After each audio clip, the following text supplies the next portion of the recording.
আসসালামু আলাইকুম ভিউয়ার। আজকে আপনাদের সামনে যে বিষয়টি নিয়ে কথা বলবো সেটি হচ্ছে process of assurance obtaining engagement part 4 নিয়ে। আপনারা জানেন যে আমরা অবটেনিং অ্যান এঙ্গেজমেন্ট এই অধ্যায়টিকে, অর্থাৎ এই চ্যাপ্টার 2 এর এই অধ্যায়টিকে আমরা 4টি ভাগে বিভক্ত করেছি: part 1, part 2, part 3, part 4। Part 4-এ আমরা আজকে যে বিষয়টি নিয়ে আলোচনা করব সেটি হচ্ছে, আমি যদিও এই জিনিসগুলো অলরেডি আলোচনা করেছি, তারপরেও আর একটু সংক্ষেপে আপনাদের বোঝার জন্য আর একটু ইজি করে পার্ট 4-এ আবারও একটু রিপিট করব। সেটি হচ্ছে process of assurance obtaining engagement. অ্যাসুরেন্সটা কি? অ্যাসুরেন্সটা হলো একটি নির্দিষ্ট কোনো বিষয় আর্থিক বিবরণী সম্পর্কে স্বাধীন এবং পেশাদার মতামত দেওয়া, যাতে এর ব্যবহারকারীরা, বিনিয়োগকারী, ব্যাংক, শেয়ার হোল্ডার নিশ্চিত হতে পারে যে বিষয়টি সঠিকভাবে উপস্থাপিত হয়েছে কিনা। তাহলে আপনি একজন প্র্যাকটিশনার, আপনি প্র্যাকটিশনার হিসাবে বা অ্যাকাউন্টেন্ট হিসাবে কি অবশ্যই যারা বিনিয়োগকারী আছে তাদেরকে আর্থিক বিবরণ অনুযায়ী একটি স্বাধীন এবং পেশাদার মতামত দিবেন, যাতে বিনিয়োগকারী বা ব্যাংক হোল্ডার বা ব্যাংক ব্যবহারকারী বা শেয়ার হোল্ডাররা নিশ্চিত হতে পারে যে আপনার আর্থিক বিবরণটি কি সঠিকভাবে উপস্থাপিত হয়েছে বা সঠিক। এখন আমরা জানবো অবটেন এঙ্গেজমেন্ট বলতে কি বোঝানো হয়েছে। অবটেনিং এঙ্গেজমেন্ট হচ্ছে একটা অ্যাসুরেন্স অডিটর, অ্যাসুরেন্স প্রদানকারী প্রতিষ্ঠানের কোনো কাজের দায়িত্ব এঙ্গেজমেন্ট আনুষ্ঠানিকভাবে গ্রহণ করা, তার শর্তাবলী নির্ধারণ করা। তার মানে একজন অ্যাকাউন্টেন্ট অথবা একজন প্র্যাকটিশনার অথবা থার্ড পার্টি কোনো প্রতিষ্ঠানের কাজের দায়িত্ব নেবে এবং আনুষ্ঠানিকভাবে অ্যাপয়েন্টমেন্টটা গ্রহণ করবে এবং তার শর্তাবলী নির্ধারণ করবে। এটাই হচ্ছে কি অবটেনিং এঙ্গেজমেন্ট। ক্লায়েন্ট অ্যাকসেপ্টেন্স বা এর কন্টিনিউয়েন্স যাচাইটা কিভাবে হবে? এটি হচ্ছে নতুন ক্লায়েন্ট গ্রহণ করার আগে অথবা পুরাতন ক্লায়েন্টের সঙ্গে সম্পর্ক বজায় রাখার আগে অডিট প্রতিষ্ঠানকে মূল্যায়ন করতে হয়। কি কি বিষয় মূল্যায়ন করতে হবে আমরা একটু দেখি। যে আপনি যখন নতুন ক্লায়েন্ট গ্রহণ করার আগে এবং পুরাতন ক্লায়েন্টের সাথে সম্পর্ক বজায় রাখার আগে অডিট প্রতিষ্ঠানকে কিছু বিষয় আপনাকে মূল্যায়ন করতে হবে। সেটা হচ্ছে ক্লায়েন্টের সততা, ইন্টিগ্রিটি, কাজের সম্ভাব্য ঝুঁকি, রিস্ক লেভেল, এদের নিজের সক্ষমতা এবং সম্পদ। এই জিনিসগুলো আমরা আগেও আলোচনা করেছি এবং এই বিষয়টি গ্রহণ করেই পরবর্তী ধাপে আপনাকে এগিয়ে যেতে হবে। শর্তাবলী নির্ধারণ ও চুক্তি করা, এগ্রিং টার্ম অন এঙ্গেজমেন্ট। কাজের পরিধি, আপনার কাজের উদ্দেশ্য, অডিটর ক্লায়েন্টের দায়িত্ব কী হবে, এইসব বিষয়ে পরিষ্কার সমঝোতা করতে হবে। এই সমঝোতা অবশ্যই লিখিত আকারে অডিট এঙ্গেজমেন্ট লেটারের মাধ্যমে সম্পন্ন হতে হবে।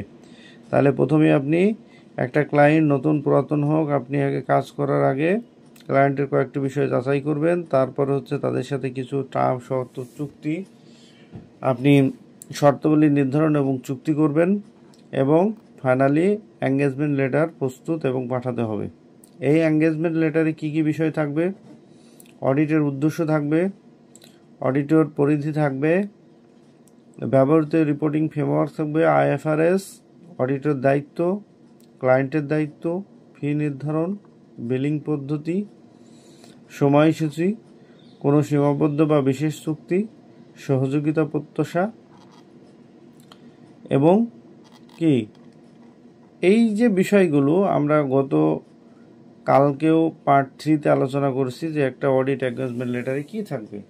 অডিটের উদ্দেশ্য, আপনার পরিধি, কাজের পরিধি, IFRS অনুসারে কাজটা হয়েছে কিনা সবাই সেগুলো দেখতে হবে, অডিটের দায়িত্ব, ক্লায়েন্টের দায়িত্ব, ফি নির্ধারণ এবং বিলিং পদ্ধতি, সময়সূচি, কোনো সীমাবদ্ধ বিশেষ চুক্তি বা সহযোগিতা প্রত্যাশা। এই জিনিসগুলো অবশ্যই আপনাদেরকে অডিট এঙ্গেজমেন্ট লেটারে উল্লেখ করতে হবে। 4, ক্লায়েন্টের সম্মতি, ক্লায়েন্ট কনফার্মেশন। আপনি যখন ক্লায়েন্টকে চিঠিতে পড়ে সম্মতি জানাতে বলা হয়, সাধারণত চিঠির নিচে স্বাক্ষর করে চুক্তি ফিরিয়ে দিয়ে সম্মতি দেওয়া হয়, অর্থাৎ বোধ পক্ষই সম্মতি দিবে। সম্মতি পাওয়া ছাড়া কাজ শুরু করা উচিত নয় এবং কাজ শুরু, কমেন্সমেন্ট অফ ওয়ার্ক, সব কিছু চূড়ান্ত হলে অডিট বা অ্যাসুরেন্স কাজ আনুষ্ঠানিকভাবে শুরু হয়ে যায়। তাহলে আপনারা অবটেনিং এঙ্গেজমেন্ট হতে হলে এই কাজগুলোকে আপনাকে অবশ্যই মাথায় রাখতে হবে। সংক্ষেপে আমি যদি বলি, ক্লায়েন্টের সাথে লিখিতভাবে স্পষ্ট চুক্তি করে অডিট অ্যাসুরেন্স কাজ শুরু করার প্রক্রিয়া, এটা অ্যাসুরেন্স সেবার প্রথম ধাপ, যা ভবিষ্যতে ভুল বোঝাবুঝি আইন ঝুঁকি এড়াতে সাহায্য করে। তাহলে আজকে আমরা বুঝলাম, আমরা আগেও এটা অলরেডি আলোচনা করছি, তারপরে সারসংক্ষেপে আমরা assurance, audit and obtaining and engagement সম্পর্কে আমরা বুঝলাম এবং কোন কোন বিষয়গুলো এখানে হাইলাইটস বা আমাদেরকে খেয়াল করতেই হবে, যেগুলো না করলেই কাজ শুরু করা যাবে না, সেই প্রসিডিউরগুলো আমরা জেনে নিলাম আরেকবার। এখন অডিট এঙ্গেজমেন্ট লেটার কয়েকটা উদাহরণের সাহায্যে আপনাকে এই বিষয়টা একটু হাইলাইট করি, তাহলে আরও আপনি ক্লিয়ার হবেন। এখানে দুইটা বিষয় আমি বলছিলাম, এঙ্গেজমেন্ট লেটারে ক্লায়েন্টের দায়িত্ব এবং অডিটের দায়িত্ব। এখন ক্লায়েন্টের দায়িত্ব কী হবে? ধরেন এবিসি কোম্পানি, ডাইরেক্টর রেসপন্সিবিলিটি, তাদের দায়িত্ব কী হবে? একটা ফাইন্যান্সিয়াল স্টেটমেন্ট তৈরি করতে হবে কোম্পানি অ্যাক্ট 1994 অনুযায়ী। সত্য এবং ন্যায্য, ট্রু অ্যান্ড ফেয়ার হিসাব দিতে হবে। সঠিক অ্যাকাউন্টিং পলিসি নির্বাচন ও প্রয়োগ করতে হবে। গোয়িং কনসার্নের ভিত্তিতে কোম্পানি চলবে ধরে হিসাব প্রস্তুত করতে হবে। রেকর্ড ঠিকঠাক রাখতে হবে। আইনের সাথে সামঞ্জস্যতা বজায় রাখতে হবে। অডিটরকে সমস্ত প্রয়োজনীয় তথ্য সরবরাহ করতে হবে। প্রতারণা, ফ্রড, ভুল শনাক্ত প্রতিরোধের দায়িত্ব ক্লায়েন্টের। তাহলে এই জিনিসগুলো আমরা জানি যে ক্লায়েন্টের অবশ্যই একটা অডিটর যখন তার প্রতিষ্ঠানে যাবে, তাকে এই জিনিসগুলো তাকে অবশ্যই প্রোভাইড করতে হবে। এখন অডিটরের দায়িত্ব কি? ফাইন্যান্সিয়াল স্টেটমেন্ট যাচাই করে রিপোর্ট দিতে হবে। যদি কোনো বড় কোনো সমস্যা বা অমিল থাকে রিপোর্টে উল্লেখ করতে হবে। আইএফআরএস কোম্পানি অ্যাক্ট 1994 এর সাথে মিলিয়ে রিপোর্ট করতে হবে। প্রয়োজনে ম্যানেজমেন্ট রেসপন্সিবিলিটি সংগ্রহ করতে রিপ্রেজেন্টেশন সংগ্রহ করতে হবে। সিগনিফিক্যান্ট ডিফিসিয়েন্সি থাকলে আলাদা চিঠিতে জানাইতে হবে। অডিটের সময় প্রয়োজনীয় নথি ও তথ্য চাইতে পারবে। অডিট রিস্ক পুরোপুরি বাদ দেওয়া সম্ভব না। টেস্ট নেচার, ইনহারেন্ট লিমিটেশন, এটা ক্লায়েন্টকে বুঝিয়ে দিতে হবে।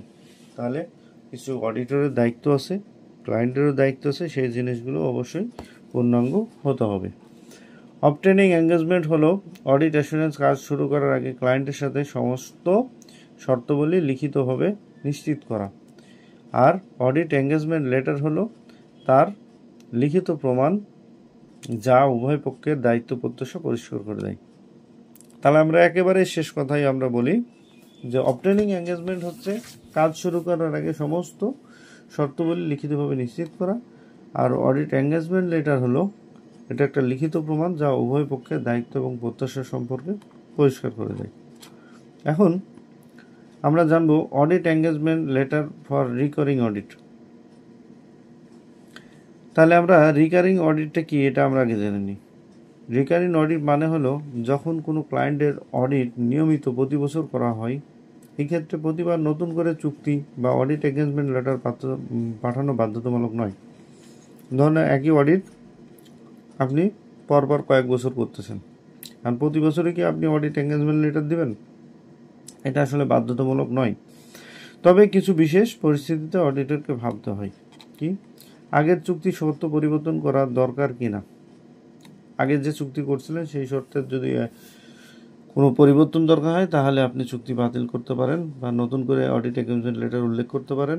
নাকি ক্লায়েন্টের পুরনো চুক্তি শর্ত মনে করিয়ে দেওয়া দরকার কিনা সেটা যদি প্রয়োজন করেন, ফিল করেন, সেই ক্ষেত্রে আবার নতুন করে অডিট এঙ্গেজমেন্ট লেটার দেওয়া যেতে পারে। তবে এটা বাধ্যতামূলক নয়। কখন নতুন অডিট এঙ্গেজমেন্ট লেটার পাঠানো বা চুক্তি হালনাগাদ আপডেট করা উচিত? এখন আপনাকে বলছে যে কখন এই লেটারগুলোকে আপনি পুনরায় পাঠাবেন বা হালনাগাদ করবেন সেই বিষয়ে। নিচের যে কোনো পরিস্থিতি ঘটলে নতুন করে চিঠি পাঠানো বা চুক্তি আপডেট করা উচিত। 1. ক্লায়েন্ট অডিটের উদ্দেশ্য পরিধি ভুল বুঝেছে, মিস আন্ডারস্ট্যান্ডিং। কখনো যদি ক্লায়েন্ট এবং অডিটের মধ্যে মিস আন্ডারস্ট্যান্ডিং দেখা যায় তাহলে কি করতে হবে? এইটা অডিট এঙ্গেজমেন্ট লেটারটা নতুন করে পাঠানোর প্রয়োজনীয়তা মনে করে। এখন দেখি যদি দেখা যায় ক্লায়েন্ট অডিটের কাজ সম্পর্কে বিভ্রান্ত মনে করছে, অডিটর দায়ী হবে প্রতিটি জিনিস খুঁজে বের করা দেন, তাহলে নতুন চিঠি পাঠিয়ে পরিষ্কার করতে হবে। তাহলে বিষয়টি ক্লিয়ার? কেন রিকারিং আপনার অডিট এঙ্গেজমেন্ট লেটার আপনাকে পাঠাতে হবে? তাহলে অডিটের শর্তাবলী পরিবর্তন হয়েছে, রিভাইজ অর স্পেশাল টার্ম। কোনো বিশেষ শর্ত নতুন কাজ যুক্ত হলে, বিশেষ কোনো রিপোর্টিং চাওয়া হয়েছে, তখন চুক্তি নতুন করে দরকার হতে পারে। নতুন সিনিয়র ম্যানেজমেন্ট এসেছে, চেঞ্জ ইন সিনিয়র ম্যানেজমেন্ট। যদি কোনো প্রতিষ্ঠানের ম্যানেজমেন্টে বড় পরিবর্তন হয়, যেমন সিইও, সিএফও, তাহলে তাদের সাথে নতুন করে চুক্তি শর্তাবলী নিশ্চিত করতে হবে। মালিকানায় বড় পরিবর্তন আসতে পারে, তাহলে চেঞ্জ ইন ওনারশিপ। যদি কোম্পানি মালিকানা পরিবর্তন হয়, মালিক শেয়ার হোল্ডার পরিবর্তন হলে, তাহলে অডিটের শর্ত নতুন করে নিশ্চিত করা উচিত। ব্যবসার প্রকৃতি বা আকারে বড় পরিবর্তন, change in nature size of business. যদি কোম্পানির নতুন ধরনের ব্যবসায় ঢুকে পড়ে বা আকার বড় ছোট হয়, তাহলে অডিটের ঝুঁকি পরিধি বদলে যেতে পারে, তাই অডিট চুক্তি আপডেট করা দরকার। আইনি বা রেগুলেটরি পরিবর্তন, চেঞ্জ ইন লিগাল বা রেগুলেটরি রিকোয়ারমেন্ট।